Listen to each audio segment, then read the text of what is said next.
any questions you may have. Yes, sir. Details about the Suffolk County crime. When did that happen, and how long was he on the run for? So that was approximately a year ago, and our detectives were able to establish that Alfaro had moved down here in approximately January of this year. Did he have family here, any relatives? We are not aware of any family members. He was living with an associate. I know you said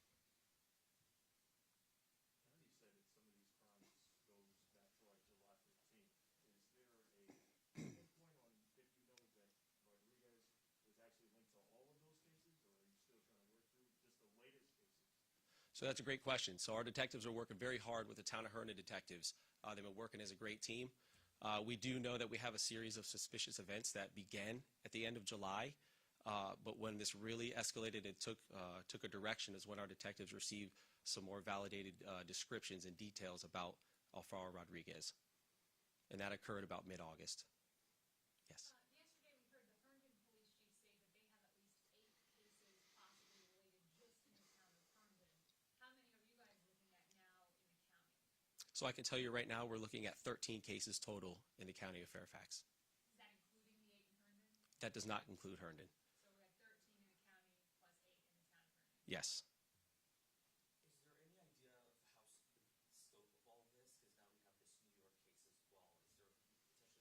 Is there potentially other states involved? Is other victims in other cities outside of Virginia? So I'm not aware of any other cities outside, but I do know that right now he's facing charges for the Suffolk County, New York, as well as ours.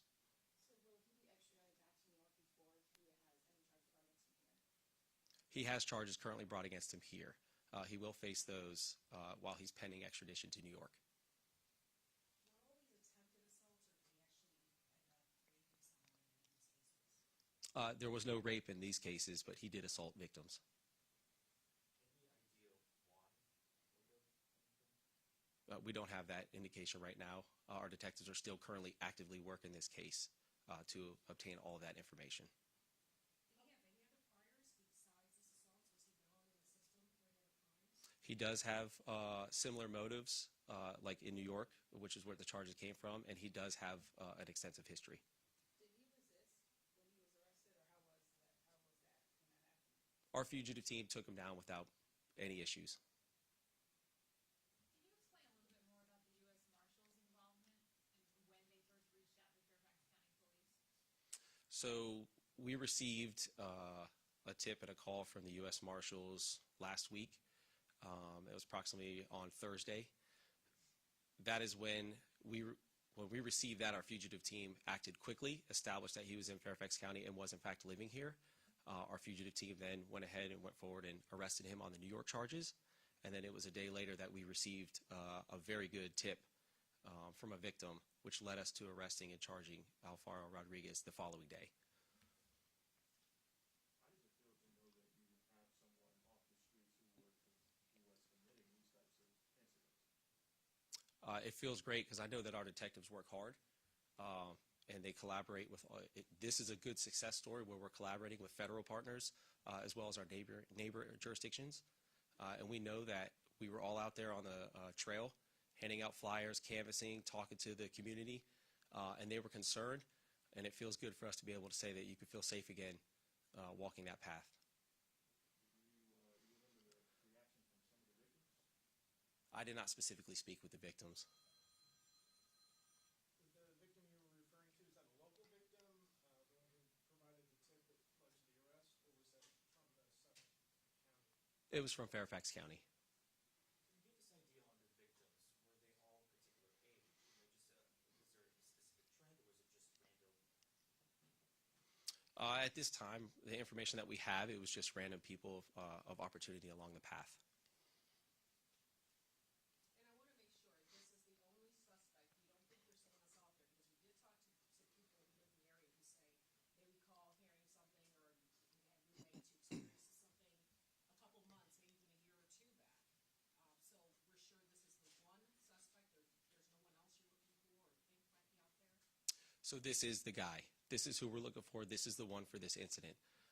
What I can say is in talking with the community and why we ask, and it's very important to report these incidents, no matter how small they might feel it is, but we do learn that there are different things that people see when they're running on that path at various times during the day. The 13 other incidents, those extend back to January when he arrived in the area? No, sir, that's the end of July. Okay. Yes.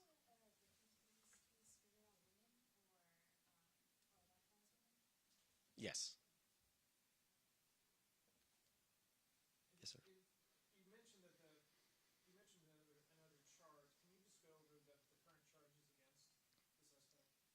So these, the three that were placed previously were for indecent liberties, and I believe the two last night were for the same thing. Okay, so 5 indecent liberty charges. 5 total, and we're still working diligently with leads and other evidence that we have to close out potential other cases that were reported. Is he cooperating with the investigation?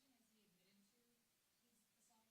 So I'm not going to get into statements that he gave, but our detectives are doing hard work. Any opportunity they have to speak with him and verify information, they will obtain that information. What are the age ranges of his victims? Are they spread out or are they? It's spread out. Is the youngest victim 14? So what I believe you're referring to was an incident that happened away from the trail in the Western District. So we did respond to that. We looked into that one very carefully. And we do not believe at this time that that one is associated, but we haven't completely ruled it out because we want to make sure that we're including everybody, all incidents that took place around that trail.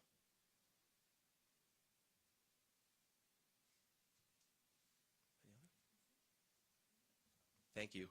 Wait, I just had a quick follow-up. So are you saying that that one is not connected yet because you haven't been able to link those two together, or that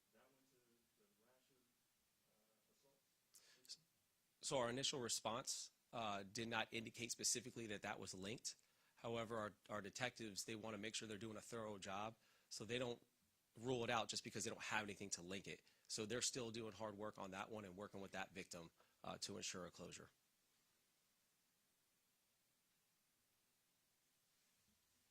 Well, thank you all so much for coming out today. We will be updating the information with our blog post, so please stay tuned to that, and you can follow us on all the social medias where we'll push that out at Fairfax County PD. And if you have any further questions, you can contact us directly. Thank you so much.